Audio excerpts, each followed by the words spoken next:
ধূমপান, মদ্যপান এবং মাদক সেবন স্বাস্থ্যের পক্ষে ক্ষতিকর। Any digital piracy of this content is a criminal offense.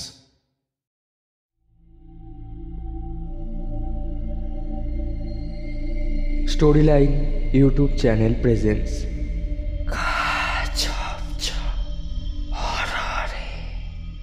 আজ আপনাদের জন্য তারা দাস বন্দ্যোপাধ্যায়ের রচনা অবলম্বনে তারানাথ তান্ত্রিকের গল্প শ্বেত বগলা।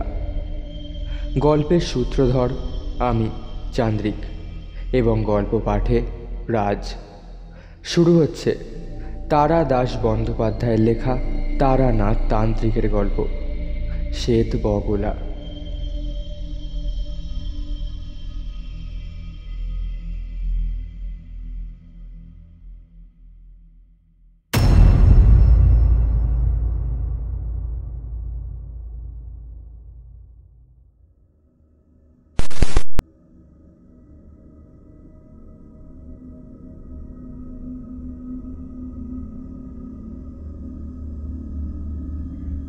এই দেখুন, আমি আবার চলে এলাম।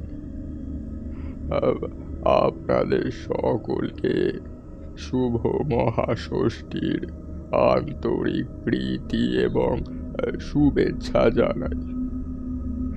আপনারা ভালো করে পুজো কাটাবেন আর সুস্থ থাকবেন। আর এই গল্পটি ভালো লাগলে অবশ্যই সাবস্ক্রাইব করবেন আর পাশে থাকা ঘন্টাটাও বাজিয়ে দেবেন কিন্তু।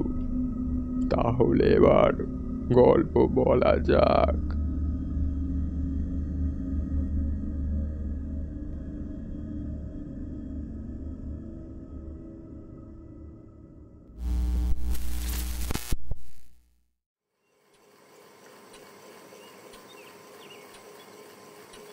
বুঝলে, ক্ষমতার অপব্যবহার করতে নেই।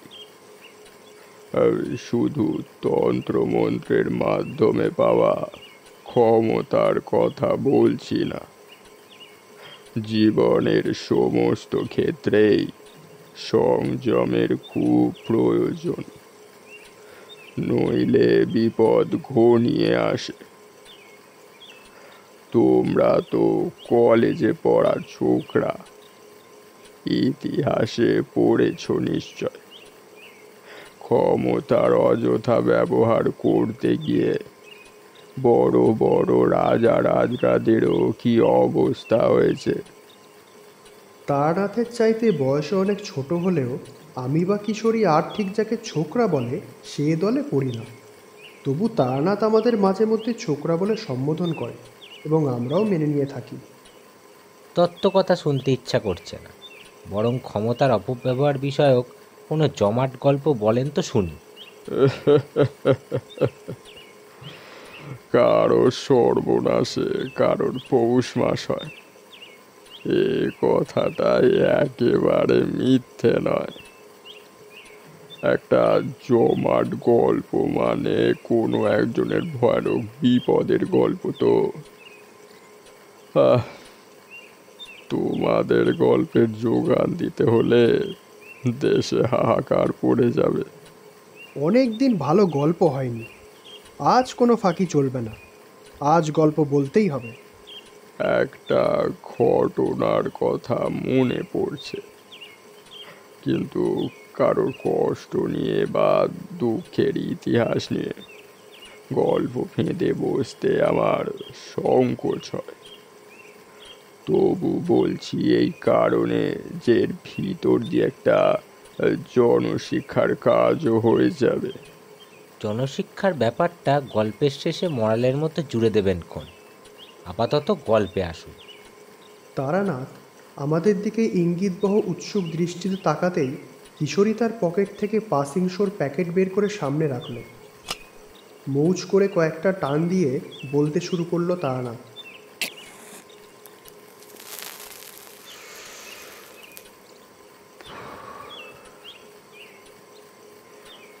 দেখো, আমি একজন সাধারণ মানুষ, যাকে সাধক বলে আমি তা নই, কারণ সত্যিকারের সাধনা করবার সুযোগও আমি কোনোদিন পাইনি।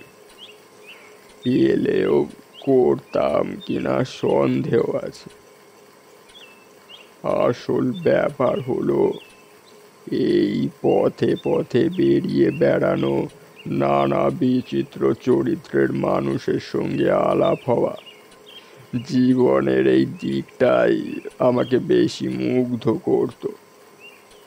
নইলে সত্যিকারের সাধনা করলে আমি অনেক দূর উঠতে পারতাম।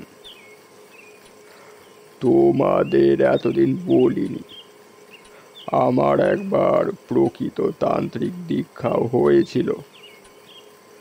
গুরুর নাম বলবো না, তাঁর বারণ আছে। এবং আমার দীক্ষাও হয়েছিল শুভ লগ্নে। তান্ত্রিক দীক্ষা অনেক বিচার করে লগ্ন দেখে দিতে হয়। শুক্লপক্ষে দীক্ষা হয় না। কৃষ্ণপক্ষের পঞ্চমী, সপ্তমী এসব তিথি খুব ভালো। অক্ষয় তৃতীয়া বা দশহারার দিন হতে পারে, কিন্তু তন্ত্র মতে এসবের চেয়েও প্রশস্ত দিনে আমার দীক্ষা হয়। যেমন? আমার দীক্ষা হয়েছিল সূর্যগ্রহণের সময়। গুরু যজ্ঞ শেষ করে আমার কপালে তিলক এঁকে যখন গলায় পদ্মবীজের মালা পরিয়ে দিলেন, তখন মাথার ঠিক ওপরে সূর্যের গ্রহণ লেগে রয়েছে। গুরু আমার কাঁধে হাত রেখে বলেছিলেন, তোর উন্নতি হবে। এমন লগ্ন সবাই পায় না। উন্নতি অবশ্য কিছু হয়নি, তবে কয়েকটা ক্ষমতা পেয়েছিলাম। সে তো তোমরা জানোই। গুরু এও বলে দিয়েছিলেন, বেটা, সাধনা করলে অসীম শক্তি পাবি, কিন্তু সেই শক্তি নিজের স্বার্থে অপরের ক্ষতি করবার জন্য কাজে লাগালে সর্বনাশ হবে। তন্ত্রের এই নিয়ম। সাবধান থাকিস, পা যেন না ফসকায়। গুরুর কথা মতো চলতে পারিনি, অপরের ক্ষতি করিনি বটে, কিন্তু লোভে পড়ে আধ্যাত্মিক উন্নতির বদলে বৈষয়িক উন্নতি চেয়েছিলাম। ফলে শক্তি কমে গিয়েছে। নেহাত মধুসুন্দরী দেবী বলেছিলেন, কোনো দিন ভাত কাপড়ের জন্য ভাবতে হবে না, তাই চলে যায় একরকম করে। যাক এসব কথা।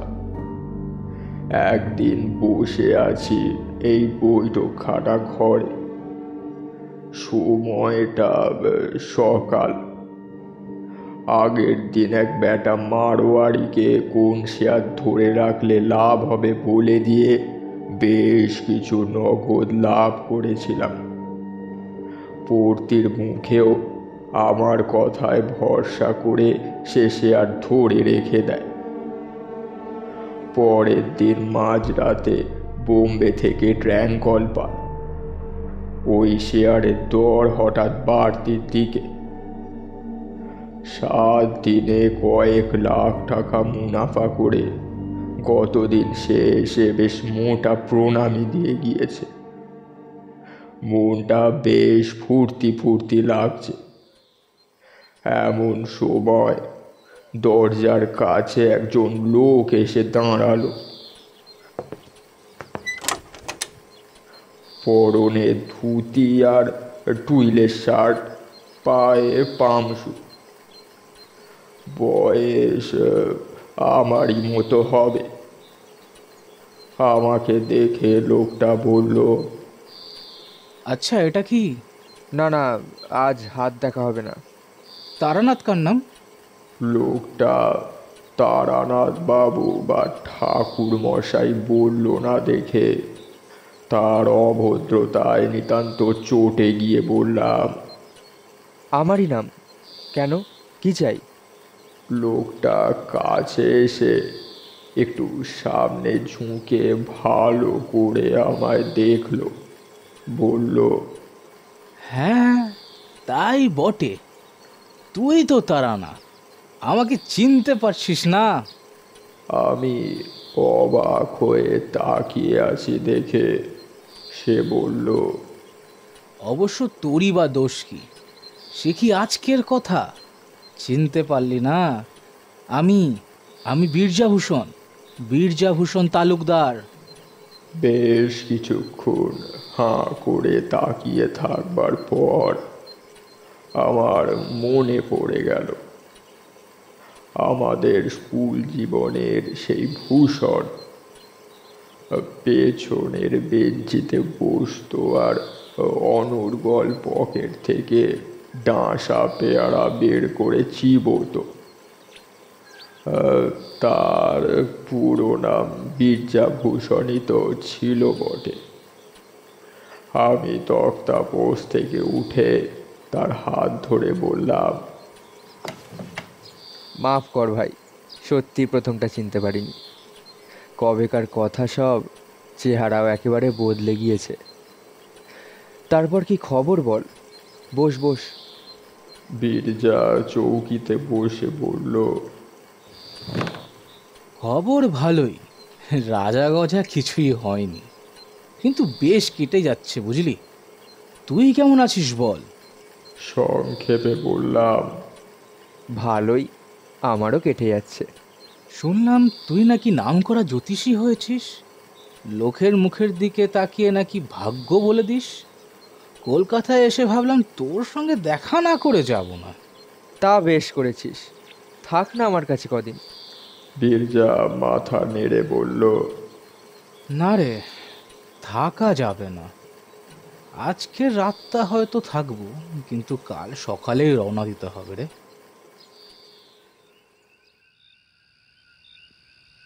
রাত্রিরে খাওয়া দাওয়া সেরে দুই বন্ধু বাইরের ঘরে চৌকিতে এসে বসলাম।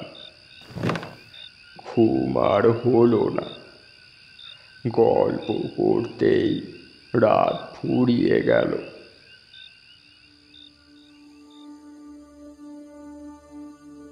বীরজাভূষণ কলকাতায় এসেছিল একটা মামলা তদারক করতে। ওদের সমস্ত সম্পত্তি বাবা মারা যাওয়ার পর দুভাগে ভাগ হয়ে গিয়েছে। এক ভাগ পেয়েছে বীরজা, অন্য ভাগ পেয়েছে তার আপন দাদা অম্বিকাভূষণ। দাদাকে পৈতৃক বাড়ি ছেড়ে দিয়ে নিজে একটু দূরে আলাদা বাড়ি তৈরি করে নিয়েছে বীরজা।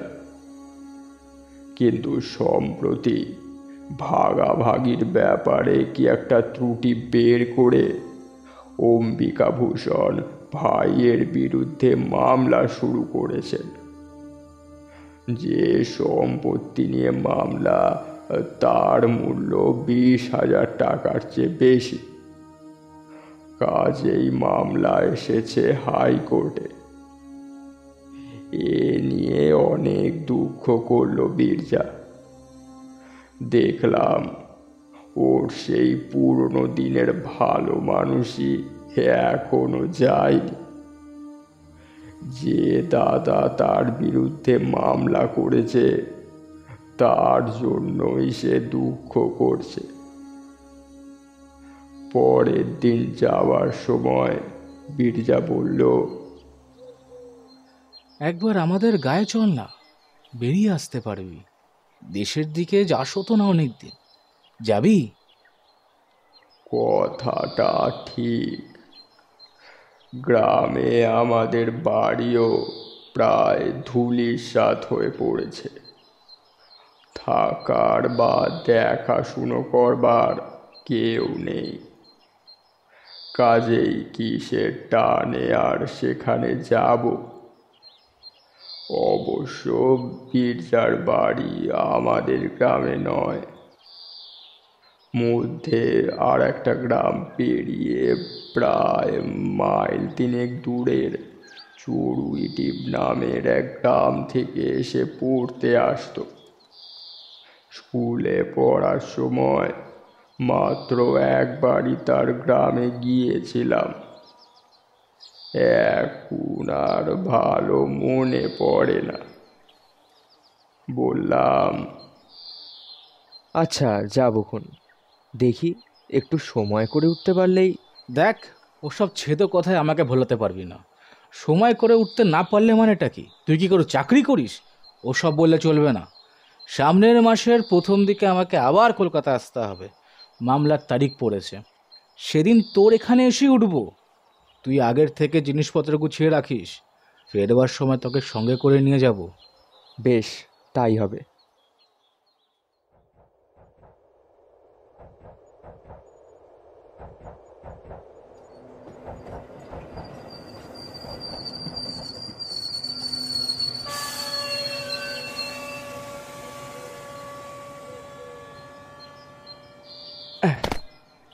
পরের মাসে বীরজার সঙ্গে আমাদের গ্রামের স্টেশনে গিয়ে নামলাম কত বছর পরে।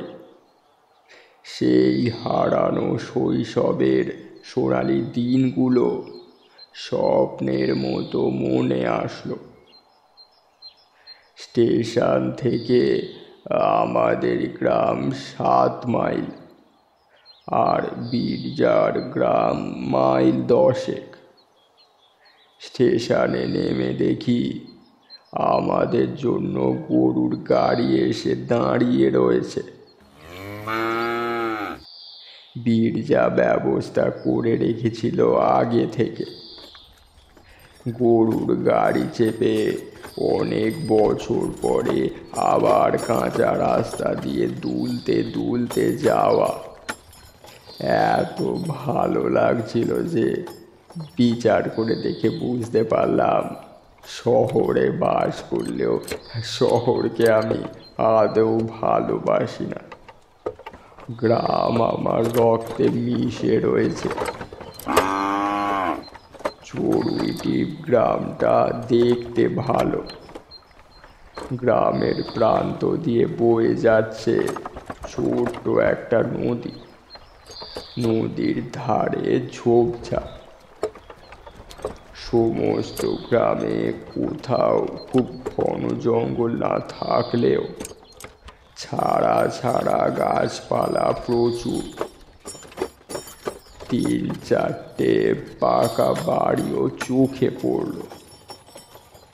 এছাড়া সবই হয় চালা ঘর, নয়তো করগের টিনের ছাদওয়ালা বাড়ি।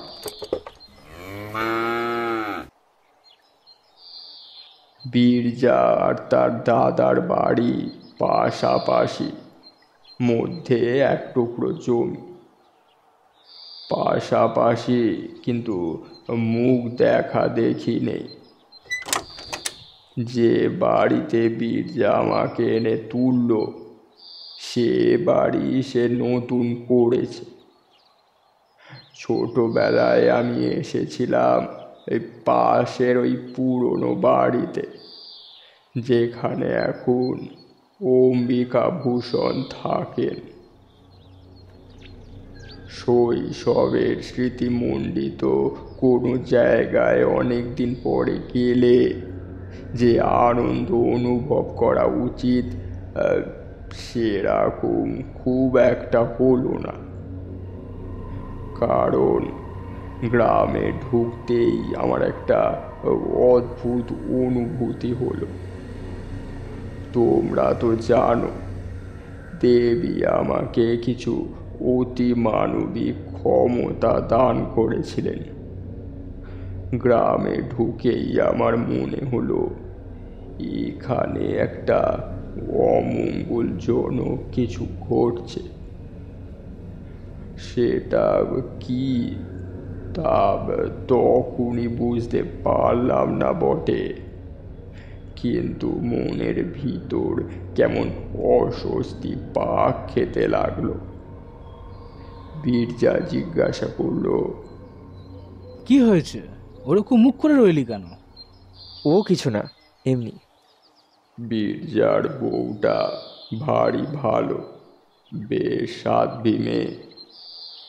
আমাকে আগে কখনো দেখেনি বটে, কিন্তু হাব ভাব দেখে বুঝতে পারলো আমি তার স্বামীর খুব বড় বন্ধু। চড়ুইটি গায়ে এখনো শহুরে চালচলনের ঢেউ এসে দোলা দেয়নি। সেকালের মতো একটা জল ভর্তি কারুর ওপরে পাট করা গামছা এনে রেখে গেল বীরজার বউ। হাত মুখ ধুয়ে দুই বন্ধু বাইরের ঘরের তক্তাপোষে বসে গল্প করতে লাগলাম।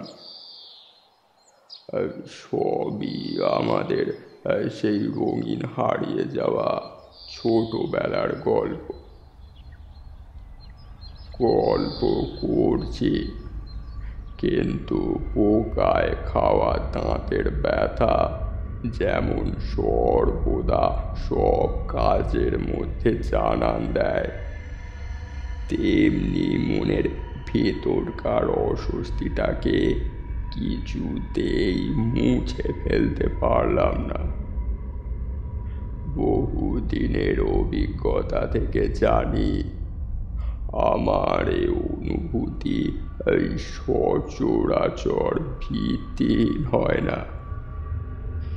এই গ্রামে কোথাও একটা খারাপ কিছু ঘটছে, কিন্তু কি সেটা? আমি অন্যমনস্ক হয়ে যাচ্ছি দেখে বীরজা ভাবলো আমি বোধহয় ক্লান্ত। সে গল্পে ক্ষান্ত দিয়ে উঠে খাওয়ার কত দূর দেখতে গেল।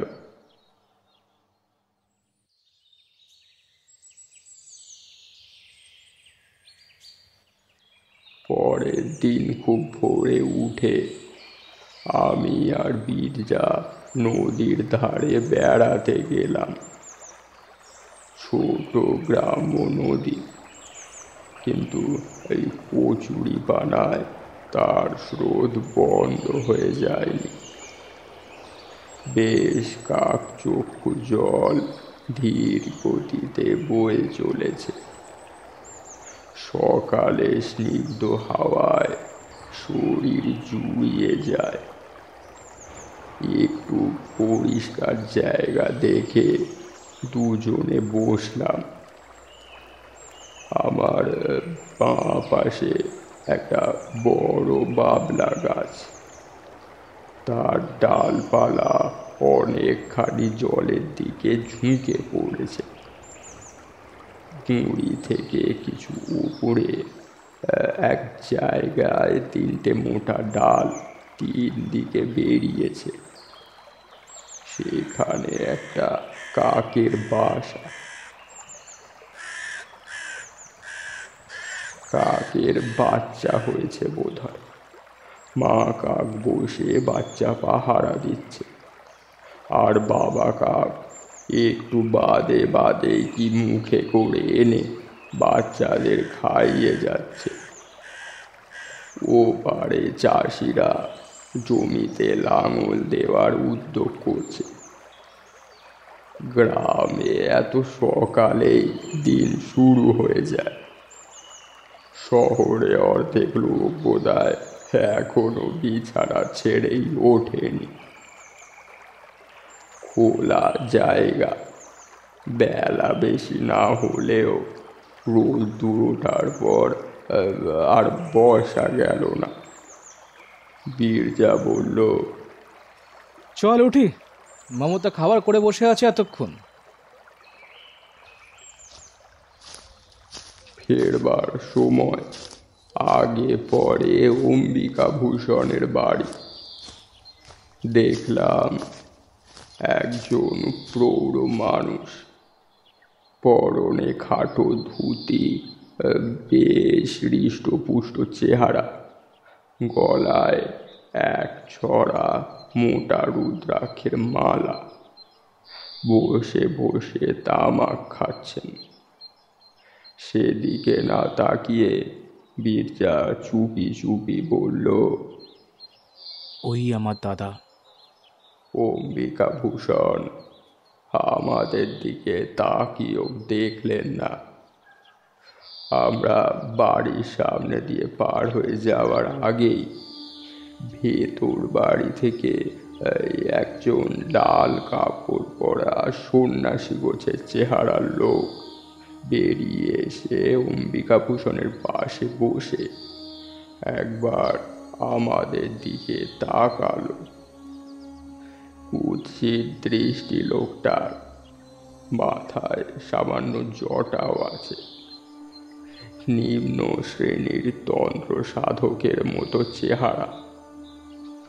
জায়গাটা পার হয়ে গিয়ে জিজ্ঞাসা করলাম, ওই লোকটা কে রে? বাড়ির ভেতর থেকে বেরিয়ে এলো, তোর দাদার গুরু নাকি? পিছন ফিরে একবার দেখে বীরজা বলল, না, দাদা মন্ত্র নেয়নি, তবে সাধু সন্ন্যাসী করার খুব ঝোঁক। মাঝে মধ্যে এমন 2-4 জনকে এনে পোষে।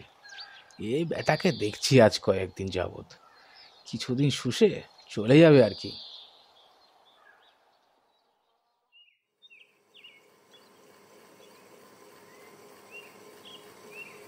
দুপুরে দুজনে বৈঠকখানায় বসে কথাবার্তা বলছিলাম। বহুদিন পরে শহর থেকে বাইরে বেরিয়ে যেন হাঁপ ছেড়ে বেঁচেছি। কোলাহল নেই, লোকজনের ঝামেলা নেই। রোজ সকালে বাজার থেকে শুঁটকো তরকারি আর ভাত পচা মাছ কিনে আনবার তাড়া নেই। এখানে সকাল বিকেল শুধু খাচ্ছি আর বৈঠকখানায় বসেই তামাক খেয়ে আড্ডা দিচ্ছি। পরিবেশও বেশ শান্ত। বেড়াতে বেরোলেই মেঠো পথ, বাঁশঝাড়ে নুয়ে পড়া ডগার ওপরে বসে পাখির গান। মনে হয় এসব ছেড়ে এতদিন আমি ছিলাম কি করে। কথায় কথায় হঠাৎ বীরজা বলল, তারানাথ, তুই তো আজকাল শহরে থাকিস, আমার জন্য কি কিছু একটা ব্যবস্থা করা যায় না? কিসের ব্যবস্থা? মানে ওই সব দিকে কি আমার একটা চাকরি হয় না? তুই চাকরি করবি কি রে? তোর বংশে কেউ কোনোদিন চাকরি করেনি। আর তাছাড়া সেরকম কারোর সঙ্গে আমার পরিচয়ও নেই। মনে হচ্ছে দাদার সঙ্গে এই মামলাটা আমি পেরে উঠব না। যদি জিতি তাহলে সর্বশান্ত হয়ে যাব, তখন তো চাকরি ছাড়া আর কোনো উপায় থাকবে না ভাই। এ কথার আর কি উত্তর দেব? চুপ করে বসে রইলাম।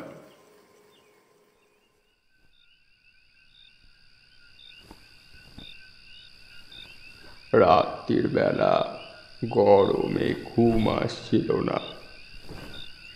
এই দুদিন বীরজার বাড়িতে থাকাকালীন মনের এই অস্বস্তির ভাবটা কিন্তু দূর হয়নি। রাত্রিরে শুয়ে এ ব্যাপারে ভাববার চেষ্টা করলাম, কিন্তু এই কোনো সুরাহা করতে পারলাম না।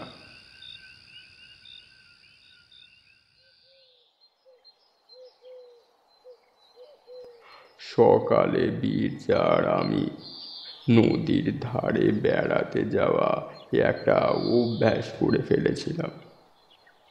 আর শেওড়ার ডাল ভেঙে দাঁতন করতে করতে আমরা ভোরবেলা রওনা দিলাম নদীর দিকে। একেবারে স্নান করে তবে ফিরব। সারা রাত গুমোট গরমের পরে সকালে স্নিগ্ধ নদীর জলে অবগাহন যে কি তৃপ্তির, সে তোমরা এই শহরের মানুষেরা কি বুঝবে। জলে নেবে ডুব দিয়ে পরে মাথা তুলে দেখলাম যেখানে দাঁড়িয়ে ডুব দিয়েছিলাম সেখান থেকে বেশ কিছুটা সরে এসেছি। বীরজা হেসে বলল, আমাদের ছোট নদী হলেও বেশ টান আছে, কি বল? কিন্তু পরশু সকালেও তো টান ছিল না, হঠাৎ বাড়লো কেন? ও হয়, এমনিতে জোয়ার ভাটা বিশেষ খেলে না, কিন্তু অমাবস্যা পূর্ণিমার সময় স্রোত বাড়ে। আমাবস্যা কবে? ঠিক জানি না, দিন চারেক বাকি আছে বোধহয়। স্নান সেরে পাড়ে দাঁড়িয়ে গা মুছতে মুছতে নদীর ধারে ঝুঁকে পড়া বাবলা গাছটার দিকে চোখ পড়ল। প্রথমটা খেয়াল করতে পারিনি, পরে হঠাৎ মনে হলো গাছটায় কি যেন একটা নেই, একটা জায়গা যেন কেমন ন্যাড়া ন্যাড়া দেখাচ্ছে। কি নেই ওখানে? পরক্ষণেই বুঝতে পারলাম সেই কাকের বাসাটা। বীরজা বলল, কি হয়েছে তোর? কি দেখছিস ওদিকে? আঙুল দিয়ে গাছটার দিকে দেখিয়ে বললাম, দেখ, কাকের বাসাটা আর নেই। কাকের বাসা? হ্যাঁ, কালকেও এখানে ওই ডালটা তেকোনা একটা কাকের বাসা দেখে গিয়েছি, আজ আর দেখছি না। কি হলো? কাল তো ঝড়টর হয়নি যে পড়ে যাবে?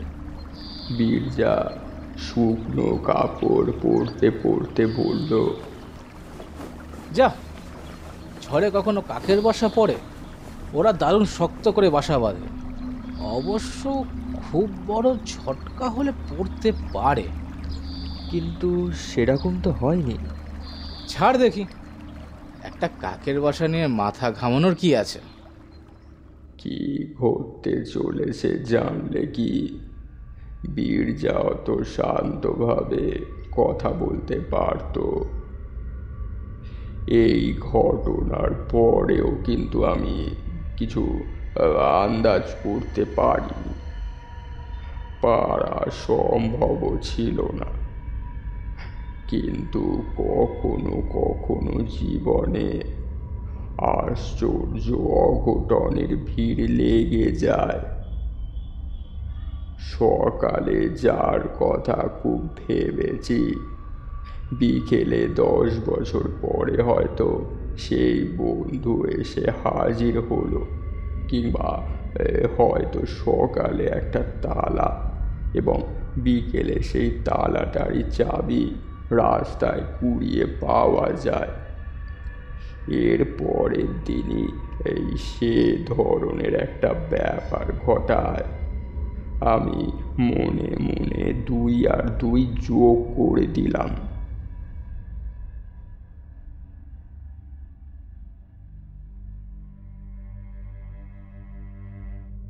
চড়ুইটির থেকে মাইল আসতে পশ্চিমে বসন্তপুর বলে একটা গ্রাম আছে। সে গ্রামের কল্যাণেশ্বর শিব খুব জাগ্রত। প্রতি বছর চড়কের সময় বড় মেলা বসে।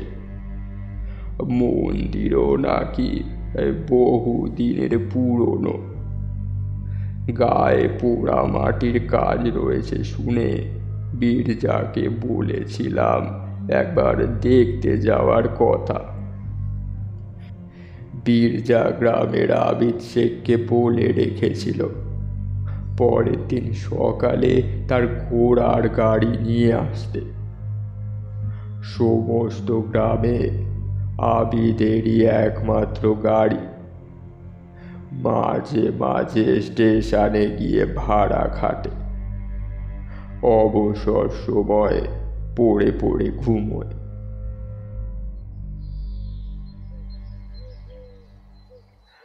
সকালে তৈরি হয়ে বসে আছি, কিন্তু এই বেলা ক্রমে বেড়ে চলে। আবিদ শেখ আর গাড়ি নিয়ে আসে না। দূর, যত সব কুড়ের লোক নিয়ে কারবার। এত বেলা হয়ে গেল, আজ আর যাওয়া হবে না। গেলে ফিরতে সে বিকেল হয়ে যাবে। নে নে, জামা কাপড় খুলে ভালো করে বস। এই সব বলা কওয়া হচ্ছে, এমন সময় ম্লান মুখে আবিদ শেখ এসে উপস্থিত। বীরজা চটে বলল, কেমন তোমার কাণ্ডজ্ঞান আবিদ? সেই কখন থেকে বসে আছি, আজ আর যাওয়াই হলো না। কি হয়েছিল তোমার? গাড়ি কই? আর বলবেন না কর্তা, সকালে উঠেই ঘোড়া জুতে গাড়ি নিয়ে আসছিলাম, কিন্তু ঘোড়া কিছুতেই গাড়ি টানবে না। কত গুঁতো গাঁথা দিলাম, তবু ঘোড়া ঠাঁই দাঁড়িয়ে। অনেক দিনের পোষা জানোয়ার কর্তা, কথা বললে শোনে। পরে মনে হলো ওর ঘাড়ে ব্যথা হয়েছে কোনো কারণে, গাড়ি টানতে গেলে ব্যথা লাগছে। নেমে এসে দেখি ঠিক তাই, ঘাড়ের কাছে একটা বেশ বড় কাটার দাগ।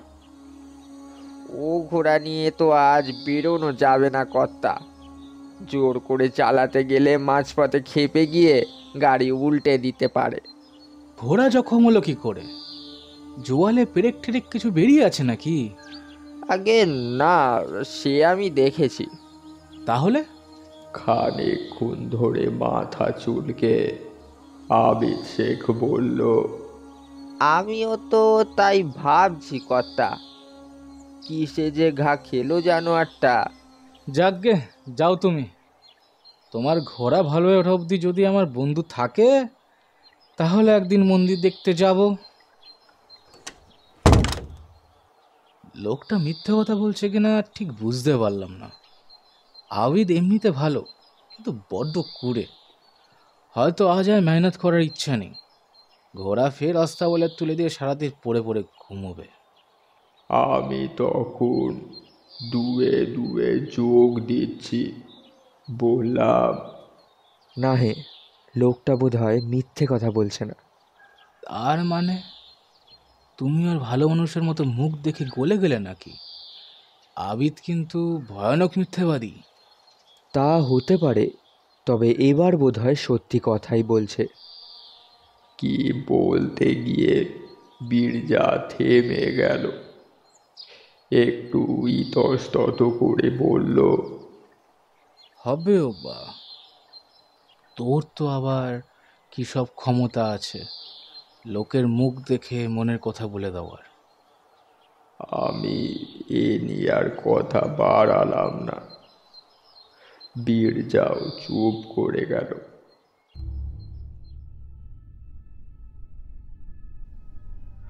সকালে বসন্তপুর যাওয়ার জন্য তৈরি হয়ে বসেছিলাম।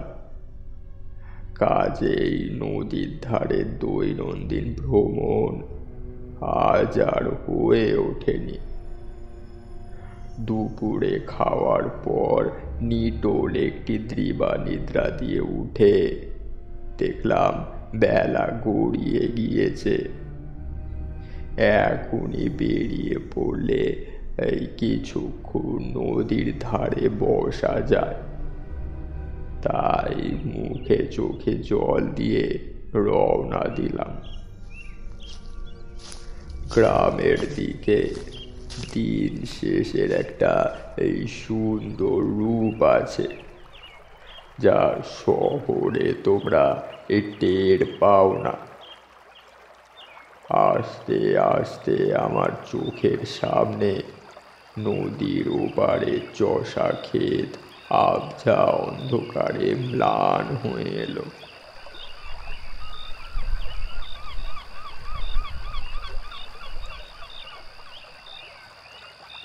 পাখিরা মাথার ওপর দিয়ে ফিরে যাচ্ছে বাসায়। সারা দিনের গরমের পর নদীর বুক থেকে জোলো হাওয়া ভেসে আসছে। বাংলার বাতাসে বৈরাগ্য আছে, বুঝলে। কিছুক্ষণ চুপ করে খোলা হাওয়ায় বসে থাকলে মনে হতে শুরু করে কে কার কি হবে অনর্থক উন্নতির চেষ্টা করে। অন্ধকার বেশ চেপে আসছে দেখে বাড়ি ফেরবার জন্য উঠে দাঁড়ালাম। সঙ্গে সঙ্গে নজর পড়ল ও পাশের সেই বাবলা গাছটার দিকে।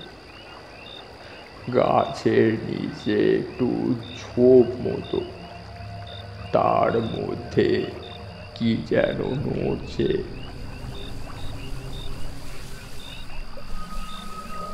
প্রথমে বেশ ভয় পেয়েছিলাম। এদিককার গ্রামে সন্ধ্যের দিকে এখনো বুনো শুয়োর বেরোয়। শখ করে হাওয়া খেতে এসে শেষে এই বুনো শুয়োরের হাতে পড়লাম নাকি। শুয়োর বড় পাঁজি জানোয়ার, অকারণেই তেড়ে এসে দাঁত দিয়ে পেট চিড়ে দেয়। না, শুয়োর নয়। আমার পায়ের আওয়াজ পেতেই বোধ হয় ঝোপের মধ্যে থেকে একজন উঠে দাঁড়ালো। অম্বিকাভূষণের বাড়িতে দেখা সেই তান্ত্রিক সন্ন্যাসী। তার হাতে কতগুলো শেকড় বাঁকো। লোকটা তীব্র জ্বলন্ত দৃষ্টিতে আমার দিকে তাকিয়ে রইল। তার চোখের দিকে তাকালে মনে হয় পৃথিবীতে সব আলো হাসি গান ফুরিয়ে গিয়েছে, যেন কাল সকালে আর সূর্য উঠবে না এবং 5 মিনিটের মধ্যেই আমি মারা যাব। তোমরা হলে সেই চাউনিতেই তোমাদের হাত পা ঠান্ডা হয়ে আসতো, কিন্তু আমি তারানাথ। আমারও জীবন কেটেছে ভয়ানক সব সাধকদের সঙ্গে মেলামেশা করে। তারা সত্যিকারের সাধক। আর এ লোকটাকে দেখে বুঝতে পারলাম এর কিছু ক্ষমতা আছে বটে, কিন্তু সে নিম্ন শ্রেণীর ক্ষতি করার ক্ষমতা। সেটা বুঝেই মনে জোর পেলাম। লোকটা আমার দিকে তাকিয়েই আছে। আমি তার চোখে চোখ রেখে বললাম, কি শ্বেত শস্যে জোগাড় হলো? মুহূর্তের মধ্যে তার মুখে বিস্ময়, ক্রোধ ইত্যাদি কয়েকটা অভিব্যক্তি খেলে গেল। আমার দিকে এক পা এগিয়ে এসে অদ্ভুত কর্কশ গলায় বলল, তুমি কি করে জানলে? কাকের বাসা তো আগেই সংগ্রহ হয়েছে। নিমপাতা কি কালকে পাড়া হবে না পরশু? পরশুই তো অমাবস্যা, তাই না? সে কিছুক্ষণ আমার দিকে স্থির চোখে তাকিয়ে রইল। তারপর আস্তে আস্তে প্রত্যেকটি কথা গরম লোহার মতো বিধিয়ে দিয়ে বলল, ও, তুমি জেনেছো তাহলে? তাই তোমাকে দেখে সেদিন আমি বোকা, আমার আগে বোঝা উচিত ছিল। তারপরেই তার চোখ আবার দপ করে জ্বলে উঠল। মাথাটা সামনে ঝুঁকিয়ে সে বলল, কিন্তু বিশেষ কিছু লাভ হবে না। এক সাধকের অবিচার ক্রিয়ায় বাধা দেওয়া নিয়ম বিরুদ্ধ, জানো তো। দিয়েও সুবিধে করতে পারবে না। আমার যা করবার তা করবই, বাধা দিয়েও লাভ হবে না। আমার ক্রিয়ার ফল হবেই। দেখা যাক। সে কয়েক মুহূর্ত আমার দিকে তাকিয়ে থেকে বেশ, দেখ তাহলে বলে পিছন ফিরে হাঁটতে শুরু করলো।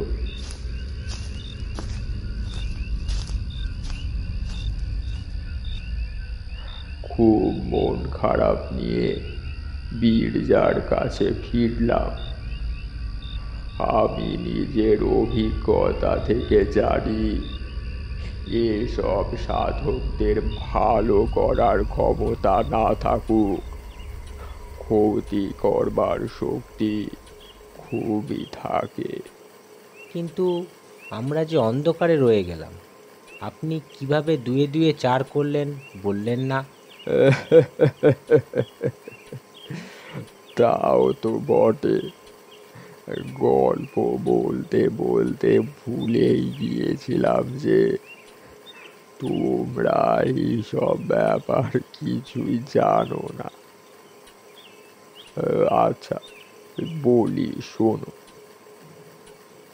প্রথমে নদীর ধারের বাবলা গাছ থেকে কাকের বাসাটা অদৃশ্য হয়ে যাওয়াতে আমার মনের ভেতরে টনক নড়ে ওঠে। তোমাদের এই জিনিসটা ব্যাখ্যা করে বোঝাতে পারবো না। বহু অভিজ্ঞতায় শ্মশানে মশানে ঘুরে একটু একটু করে এটা দাঁড়িয়ে গিয়েছে। কখনো মুন্ডমালা তন্ত্র অথবা এই হংস পারমেশ্বর নামে কোনো বইয়ের নাম শুনেছ? না। সেই বইয়ে শ্বেত বগলা নামে এক দেবীর উল্লেখ রয়েছে। তার পুজো করে তারপর উচাটন ক্রিয়া করতে হয়। কারোর ক্ষতি করবার জন্য যে তান্ত্রিক ক্রিয়া, তার নাম উচাটন। আমাবস্যার দিন ছাড়া শ্বেত বগলার পুজো হয় না। ঘোড়ার মোষের রক্ত মিশিয়ে কালি তৈরি করতে হয়। তারপর কাকের পালকের কলম দিয়ে যার সর্বনাশ করতে চাও, তার নাম একটা নিম পাতার ওপর ওই রক্ত দিয়ে লিখতে হয়।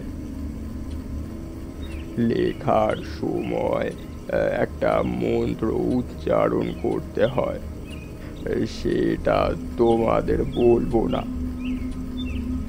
এরপর ষোড়শোপচারে শ্বেত বগলার পুজো করে হোম করতে হবে।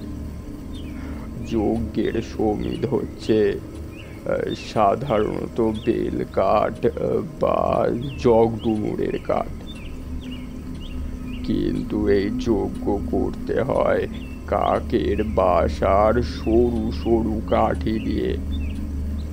প্রত্যেকটি কাঠি যজ্ঞের আগুনে দেওয়ার আগে শ্বেত সর্ষের তেলে ভিজিয়ে নিতে হয়।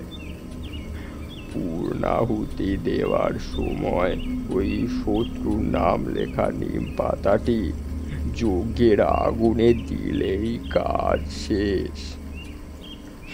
এবার আগুন নিভে গেলে যজ্ঞ কুণ্ড থেকে কিছুটা ভস্ম তুলে শত্রুর বাড়িতে নিক্ষেপ করলে কয়েকদিনের মধ্যেই তার ভয়ঙ্কর সর্বনাশ উপস্থিত হবে।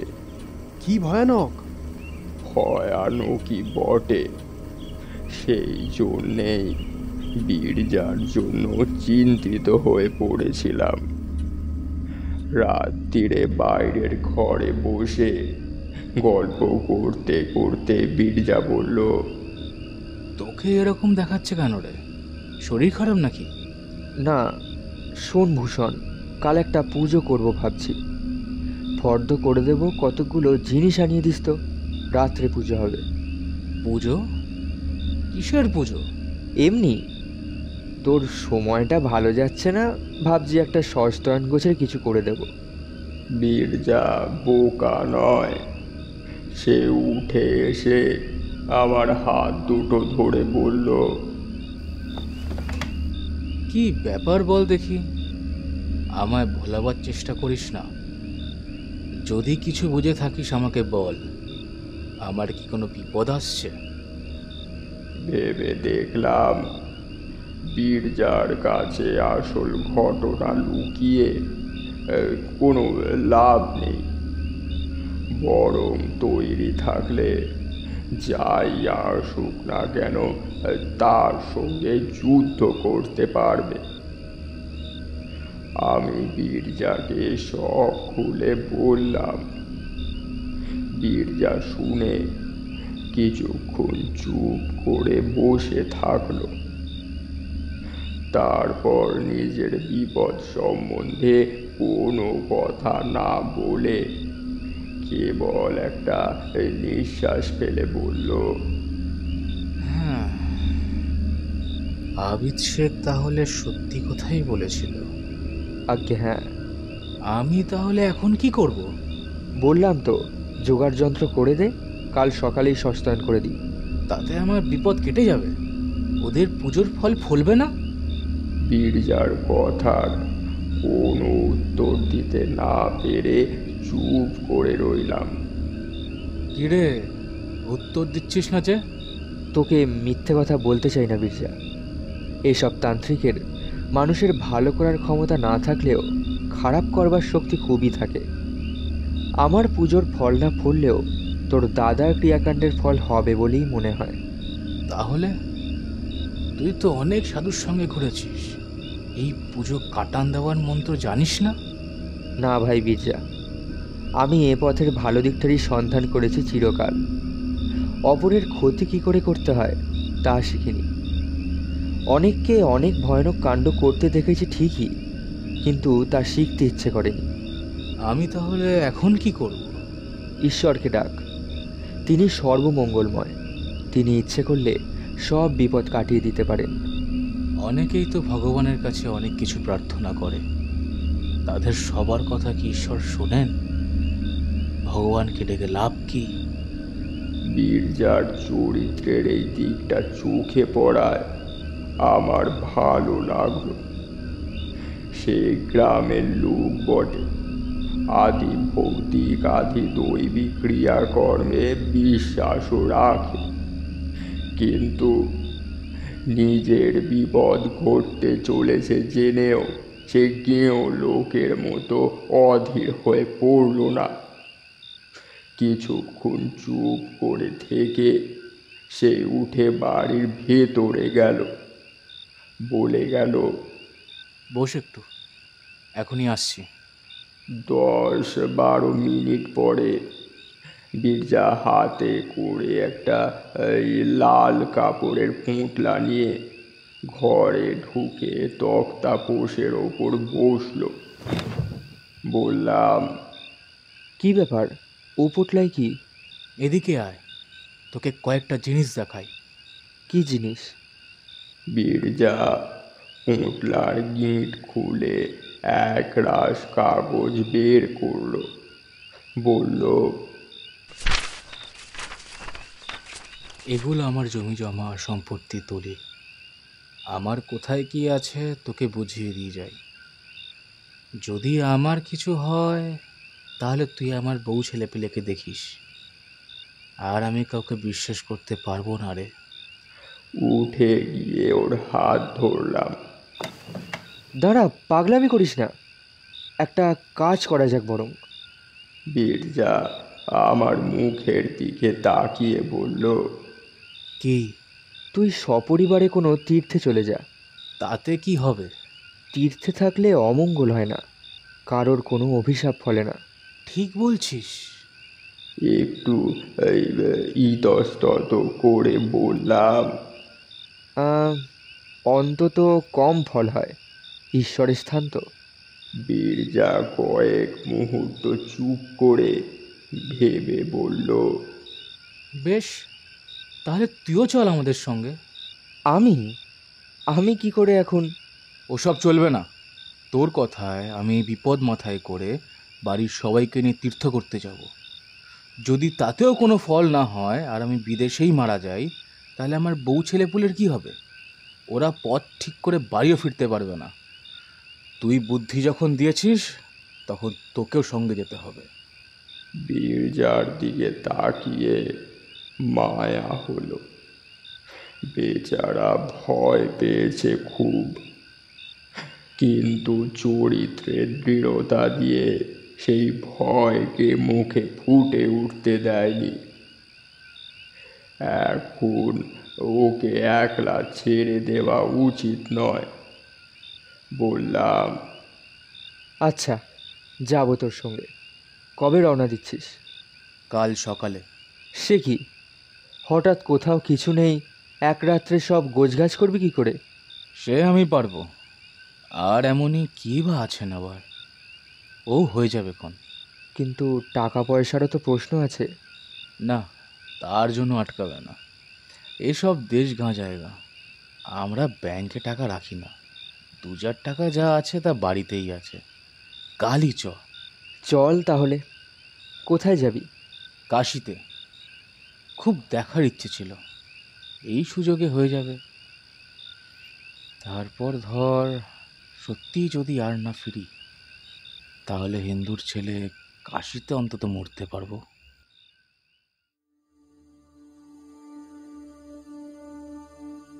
সারা রাত তোড়জোড় করে পরের দিন সত্যি আমরা এই কাশি রওনা দিয়ে দিলাম। বীরজার স্ত্রীকে আসল কারণ জানানো হলো না। দুই বন্ধুর হঠাৎ বেড়াতে যাওয়ার শখ হয়েছে, এই কথা তাকে বলা হলো।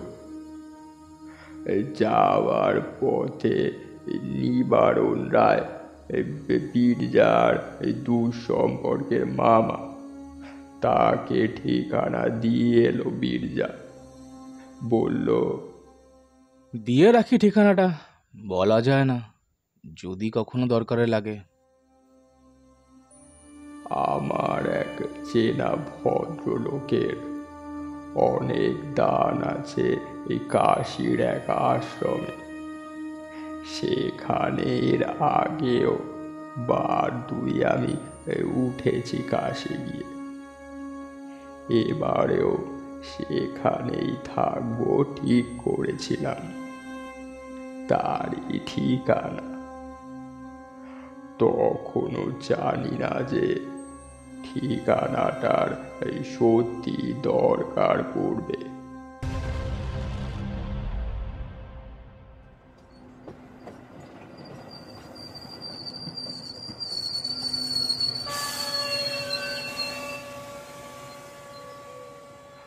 আমাবস্যার দিনই এই সকালে কাশী পৌঁছলাম।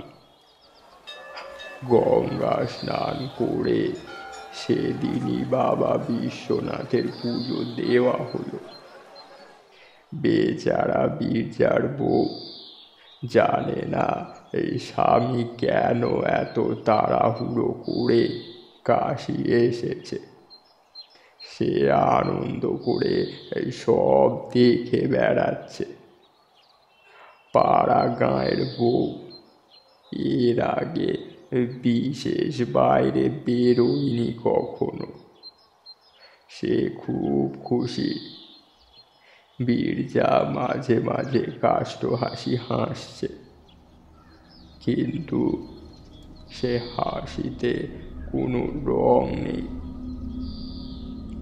সেদিন রাত্রিটা আমরা দুই বন্ধু এক জায়গায় বসে প্রায় জেগেই কাটিয়ে দিলাম। কিছুই ঘটল না। এই ভয়ঙ্কর সময়টা কেটে যেতে বীরজাও যেন মনে একটু বল ফিরে পেল। পরের দিন সকালে তাকে বেশ হাসি খুশি দেখলাম।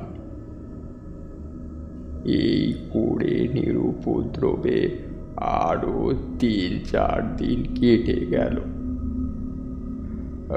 পঞ্চম দিনে বীরজাই আমাকে বলল, মনে হচ্ছে এই যাত্রায় বেঁচে গেলাম, বুঝলি? না, তীর্থস্থানের মাহাত্ম্য আছে, স্বীকার করতেই হবে।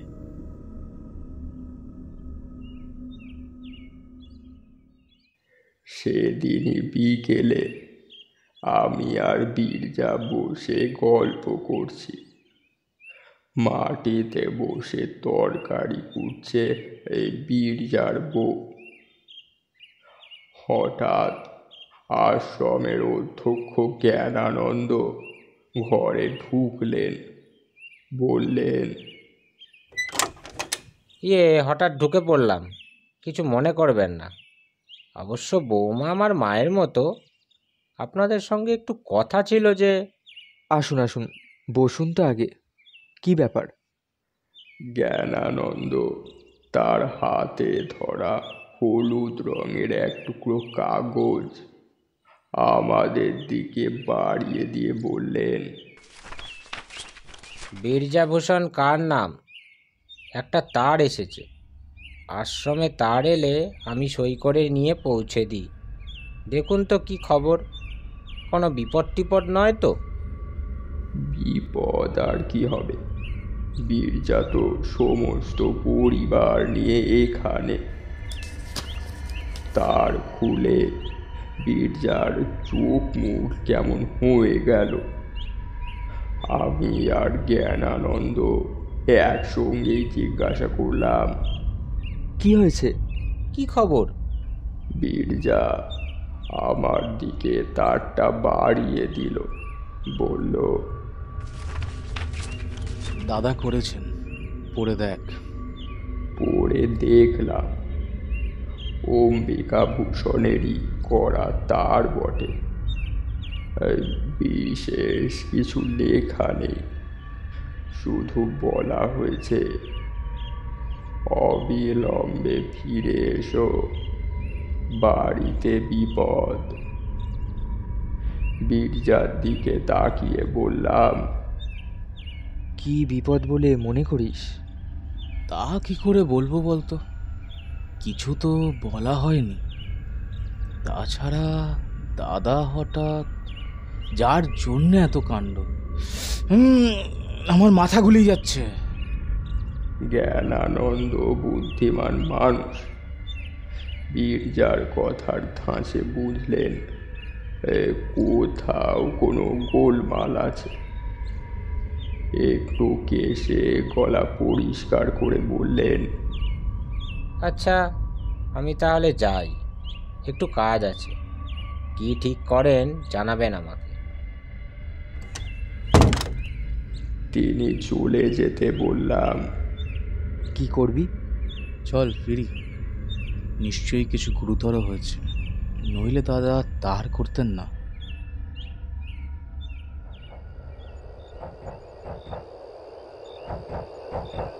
রক্তের টান, বুঝলি? দাদা ভুল বুঝতে পেরে আমাকে আবার ডেকেছে। আমি তার কথার উত্তর দিইনি তখন, কারণ হঠাৎ আমার মনের মধ্যে আবার সেই পুরনো অমঙ্গলের ধ্বনি বেজে উঠেছে, যেন অবিলম্বে একটা অশুভ কিছু ঘটতে চলেছে।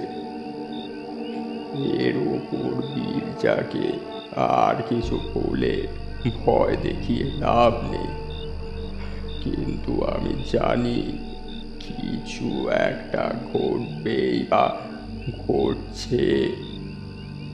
আমার এ অনুভূতি মিথ্যে হয় না, হলো তাই।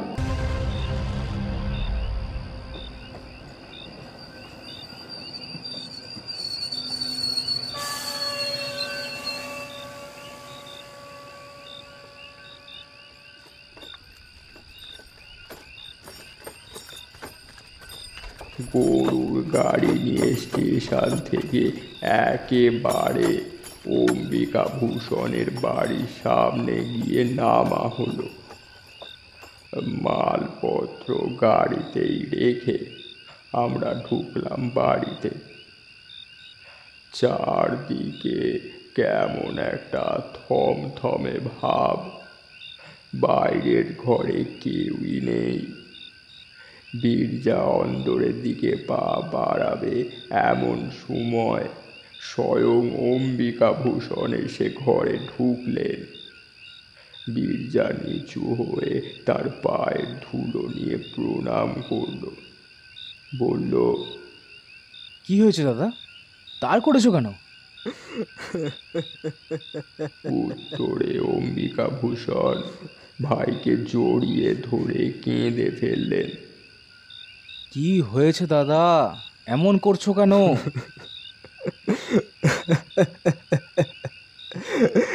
সন্তুর খুব অসুখ বীরু, সন্তুর খুব অসুখ, আর বুঝি রাখা যায় না। সন্তু অম্বিকা ভূষণের বড় ছেলে। বীরজা অবাক হয়ে বলল, কি হয়েছে সন্তুর? অম্বিকা ভূষণ কপালে আঘাত করে বললেন, সব আমার দোষ, সব আমার দোষ। আর কারো কোনো পাপ নেই ভাই, কারো কোনো পাপ নেই। আমার নিজের দোষেই আমি পুত্র শোক পেতে চলেছি। আহা, শান্ত হও দাদা, সব ঠিক হয়ে যাবে, অস্থির হয়েও না। বীরজা স্ত্রী তখনই অন্দরে চলে গিয়ে সন্তুর পায়ের কাছে বসল। আমার বুদ্ধি বোধহয় এই কিছু স্থির ছিল।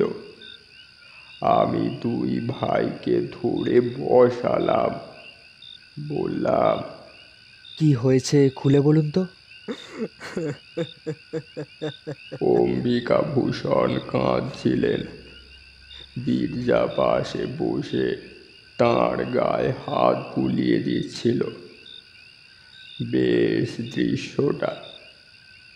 দুই ভাইয়ের বিবাদ বিপদের স্রোতে ভেসে গিয়েছে।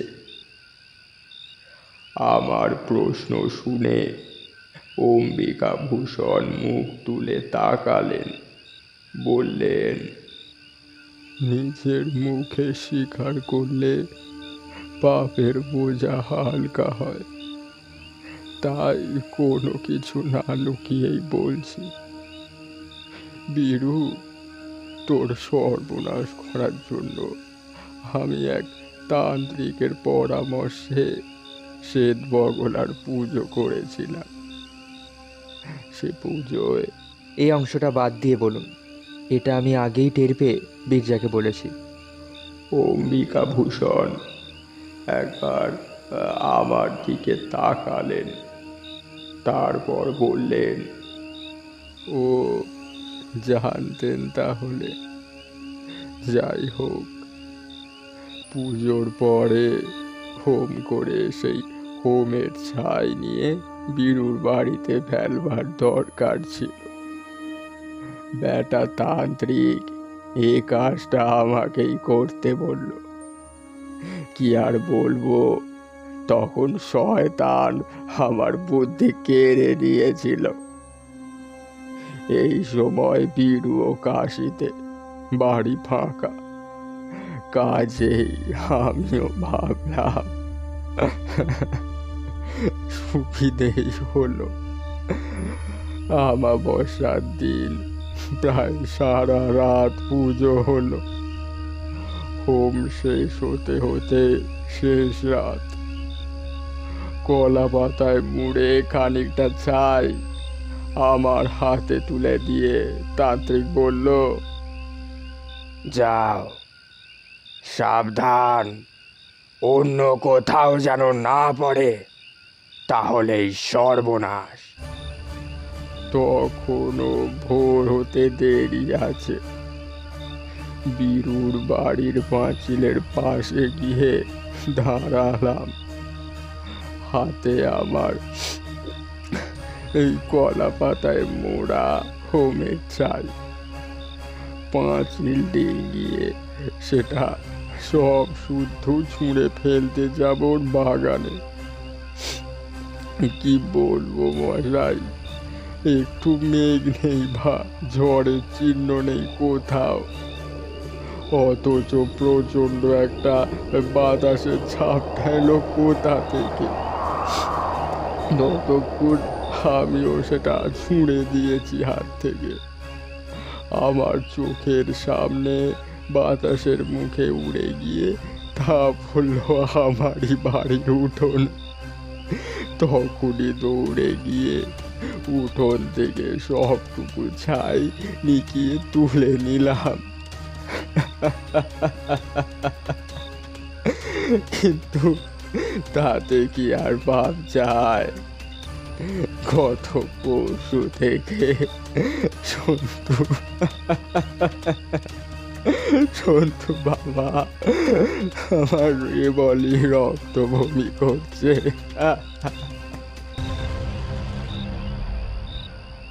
কোন ডাক্তার দেখছে? কোনো ডাক্তার কি বাকি আছে? বিকেলেই সদর থেকে বড় ডাক্তার এসেছিলেন। নিবারণ কলকাতা গিয়েছে মর্গ্যান সাহেবকে আনতে। কাল সকাল নাগাদ এসে পৌঁছবে মনে হয়। চলো দাদা, ভেতরে চলো, সন্তুকে দেখিয়ে আসি গিয়ে। আমি একবার যেতে পারি কি? হ্যাঁ হ্যাঁ, আসুন না। তারপর অম্বিকাভূষণ বীরজার হাত দুটো ধরে বললেন, ভাই, আমি যা করবার তা করেই ফেলেছি, তুই কোনো রাগ পুষে রাখিস না। তুই আমার সন্তুকে আশীর্বাদ কর। অমন করে কেন বলছো দাদা? সন্তু আমার নিজের ছেলের মতনই। সকাল হওয়ার আগেই নিবারণ রায় মর্গ্যানকে নিয়ে পৌঁছলেন। শেষ রাতে ট্রেনে এসেছেন। স্ট্যানলি মর্গ্যান রোগী দেখে বললেন, it seems to be peritonitis. যদি র্যাপচার্ড হয়ে গিয়ে থাকে, the boy will not survive. Otherwise, as soon as he recovers, then Calcutta নিয়ে গিয়ে সার্জারি করাতে হবে।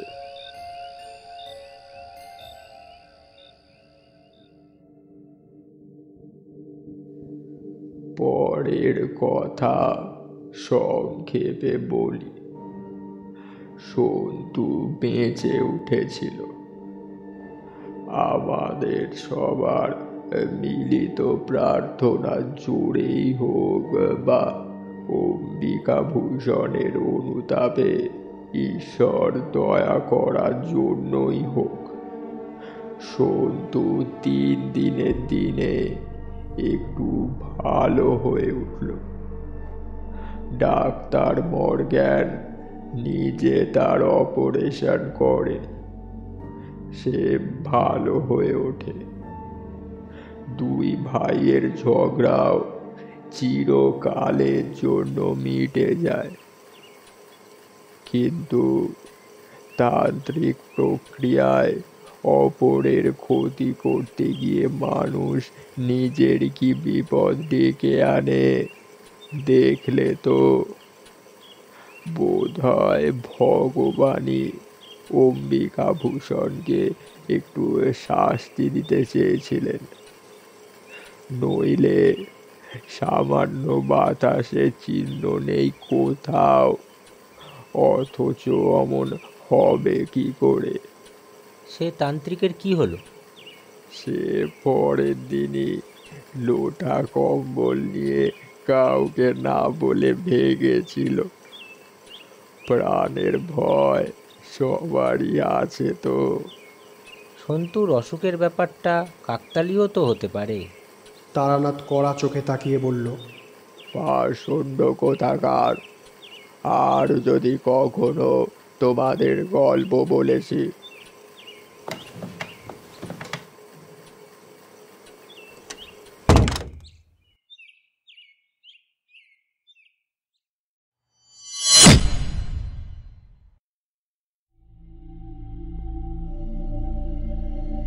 শেষ হলো তারা দাস বন্দ্যোপাধ্যায়ের রচনা অবলম্বনে তারানাথ তান্ত্রিকের গল্প শ্বেত বগলা।